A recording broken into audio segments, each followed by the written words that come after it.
Hello everyone, today we're going to be taking a look at the 7-inch LCD DVR screen from Eachine.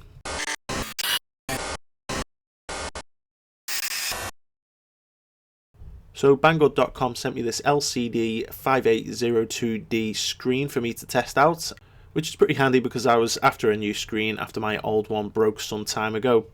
Now looking at the back, you can see that we actually do cover 40 channels including raceband, which is good because I wouldn't have really entertained anything else. So let's just do a super quick unboxing. First of all, we've got our instruction manual and a large cleaning cloth.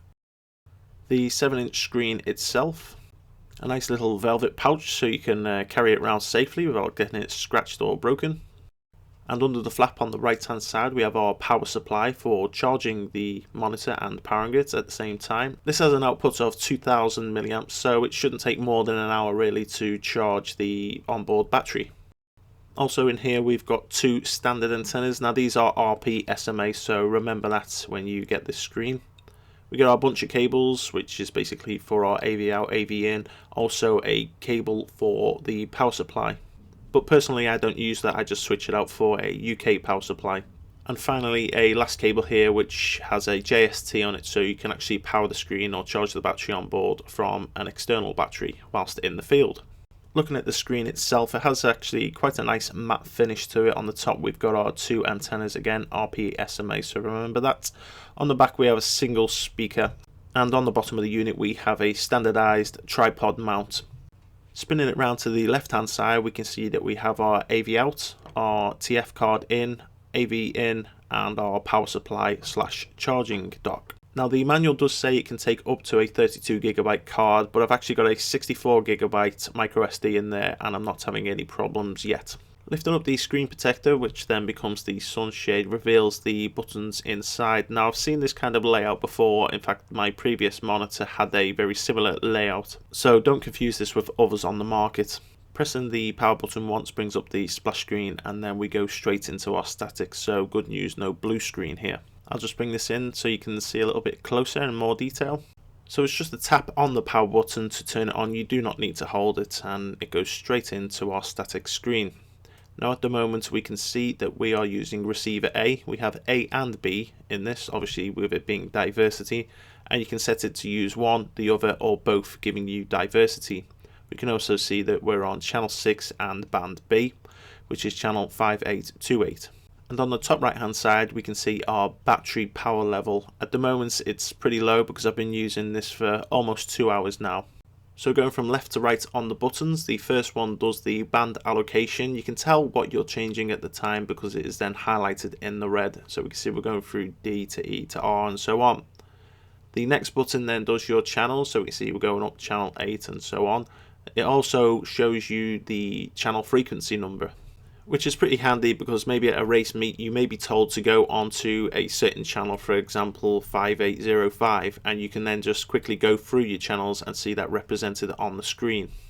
Now a quick press on the central button will have you switching between receivers A or B, or using them both together on diversity mode, or even going straight into the AV inputs. Now if you want to go into the menu you're going to need to hold down that central button. That will bring up the menu that you see here, and we can then scroll through using the menu button again. Any alterations to this can be used using the buttons to the left hand side to make it go up or down in value. When you've got your settings to how you want them, you can just wait and the menu will then disappear, or move on to the next menu, for example contrast, and change that and then wait and it will disappear. To go into your DVR, select the DVR and then press the channel button. You'll see that we've now entered DVR mode. On the left hand side you can see these symbols here. This basically means that this is a video and you'll be able to play it. To play it just press the record / picture button. Now you may find that you don't have the symbols on the bottom left hand side, and that will be because you will have shot a JPEG, because this DVR actually shoots pictures as well as videos. So here's a quick look at what some of the DVR footage looks like.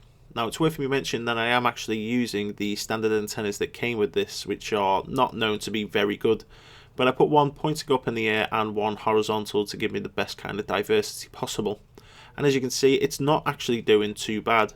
The video transmitter on the quad itself is a 200mW AOM, and I guess this is a kind of good RF environment because there's no metal around really, it's just all greenery. The videos are recorded in an AVI format at 720 by 480 pixels. The actual quality you're seeing here wasn't as good as what I was seeing in the goggles. The goggles actually looked a little bit more clearer than this. But as DVR footage goes, it's not actually the worst. In fact, it's pretty good, and you'd be able to find your quad by looking back at the video if you happen to lose it somewhere in a field, because it doesn't look like it's been recorded by a potato. Another nice feature is that the screen itself actually has a search function, so it'll search through all the bands and channels and find anything that is broadcasting on those and keep it on that screen. So for example, here we've got Uncle Bruce on band D, channel 3, which is 5780 MHz. So to recap, just a quick press on the search button will have you searching through all of the channels and bands until it finds a frequency being broadcast on one of them, and then it will stop. Now I'll quickly show you how to use the DVR function itself. On the far right hand side we've got the record/picture button.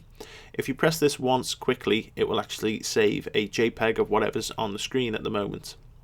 If you hold it down, then we will get the recording function, which is the little red dot at the top right hand side. We can see now that we are recording a DVR video. Pressing the button one more time will show a padlock, which means it's now saving that video. And it's as simple as that. We've just taken a picture and a video, and it's all saved on the memory card that's plugged into the side. So actually looking on the memory card itself, we can see all of the pictures and videos that we've taken. The picture quality themselves is the same as the video quality. There's no extra resolution in there, and you can see there are very small file sizes also. Here I've got one of the DVR videos playing, which is almost a 4-minute video there, 3 minutes 56 seconds, and when we look at the file size themselves, you can see it's actually just under 300 megabytes. So using a 32 gig card, you should be able to fit tons of videos on here. Now, one of the fun things I like to do is to stick it on a tripod and also stick my phone on a tripod so that the camera can see the screen, and then I actually live broadcast to things like Facebook so other people can join me during my flight. And then when I'm not actually flying myself, I can press the search button and actually follow someone else that's flying at that time or broadcast them live also, like you're seeing here. Now you can see on this particular live broadcast that it was an extremely bright day, and one great thing about this monitor is that it has a really good candela rating of 600. So just to put that into perspective, a popular Black Pearl monitor only has a rating of 300, so you can see we've got the double the brightness of a Black Pearl monitor. Now I did a little bit of a test, well a anonymous test with this screen when I was at a local meet where I left it on and just receiving all of the broadcasts that were going on at the time, and everybody that saw the screen was commenting on how good the quality of the video was and the fact that the screen was very bright. So don't just take my word for this being a very good screen, because everybody else thought so without me even asking them. Now I do only have two small gripes with this. It's the fact that you only get one cable for the AV in/AV out. So if you want to do both at the same time, you're going to have to get an extra cable. Otherwise you're going to be able to do AV out on its own or AV in on its own. The other thing is the power connector. In the past, this is what has failed on these monitors. I would prefer a larger, chunkier power connector. So that's it for today's video, guys. I do hope you've enjoyed it and it's been insightful. As always, I'll be back soon.